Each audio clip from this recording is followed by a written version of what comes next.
If you're looking for a dupe for Arabian Oud Madawi, then this video is for you. Riwayat Florale opens with a burst of sweet, fruity and musky pineapple with the woody ambre and patchouli forward undertone. It stays linear for like 2 hours before the musk and patchouli start to dominate over other notes.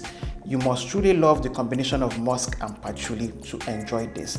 8 hours later, the dry down is sweet, strong, creamy musk, amber and woods, though by the time it gets to the 20th hour on my skin, it turns into smoky sugarcane with a touch of cream and incense. The main differences that I get between these two perfumes are: number 1, Madawi comes off a lot fruitier and sweeter than Riwayat Florale. Number 2, Madawi has a distinct pitch accord which I don't get in Riwayat Florale.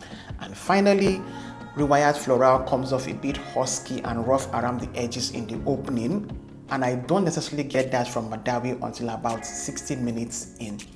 Overall, I would say Riwayat Florale is like an 85% to 90% close enough dupe for Arabian Oud Madawi. I do have a decant for Arabian Oud Madawi lying around somewhere in this house. And that's all I have to share with you guys. Don't forget to please like, share, subscribe if you found the video helpful, and I will see you guys in my next video. Bye guys.